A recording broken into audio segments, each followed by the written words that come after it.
So I was testifying, and then I gave a little bit of my testimony, swore in and stuff like that. And then I asked for a recess. And so I was taken back into an empty room with my father, and I asked to be excused, and I went to the bathroom, and I closed the door and locked it. And I remember looking into the mirror and looking into my reflection, thinking, who is that guy? Who's that boy? And I just remember feeling so lost and confused. And I didn't really have the words of what I was experiencing, but I knew, and I remember asking myself inside, where are you, Brian? Where is the person that I knew? I don't know where I am. Who is this? And it was the first time I felt an awareness of being lost and confused, that there was something that I was missing in my life, something that I wanted to get back to, or something that I wanted to reclaim. And from that day forward, I was committed to the path. I would find any means to get back to myself, to get that, when I look in the mirror, I see myself. I know who I am. And I finished the trial that day, and everybody was saying, you did so well. You did so well, And I didn't feel that inside. It didn't feel so well. It didn't feel great to have to testify in somebody, my stepfather, who I loved. That I had a feeling of love no matter what he did. I loved him. I cared for him. That's what I felt my responsibility was as a child, to love a parent. And then to all the people who said, you did so well, I felt, what's well about it? It's suffering. All of it is suffering, and there's nothing good about this. There's nothing that feels wonderful about it. So when I was 16, before that I had been depressed, suicidal, nothing. I went to therapy and it wasn't soaking in. And I didn't have kind of the networks of safety to people who really knew what they were talking about to say, yes, let it out and it's okay. And, he's a jerk, but it's okay to love him. Nobody really said, it's okay to love him, Brian. And I knew in my heart, the truth of my being is that I wanted to acknowledge the love, and I wanted to keep the love alive, that the love was going to save me. And it was between me and my Maker. Me and my Maker, we said, keep the love.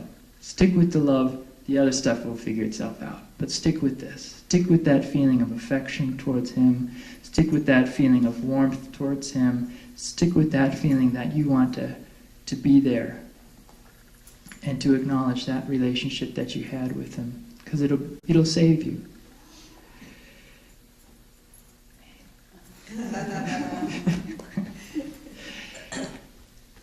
And I've seen a lot of survivors. I don't consider myself a survivor, by the way. I lead group for thrivers. I've gone beyond the beyond. I'm not to say that I'm over it or I'm complete. It's just that I know who I am.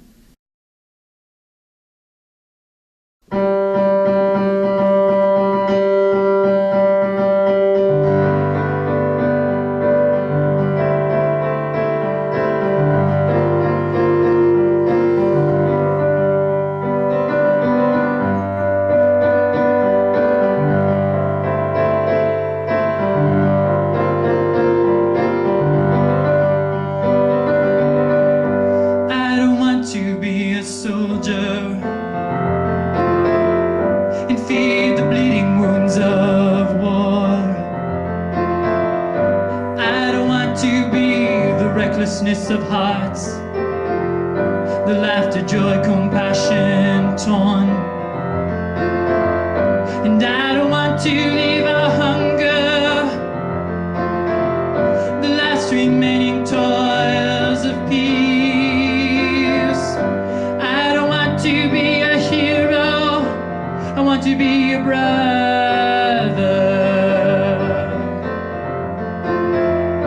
I don't want to build a fortress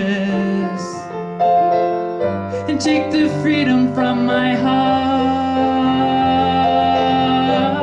I don't want to see the cause of pain and lead us all away from home. home.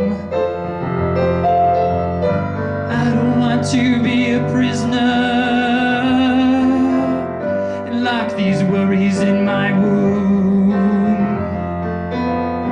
I don't want to be a savior, I want to be a brother.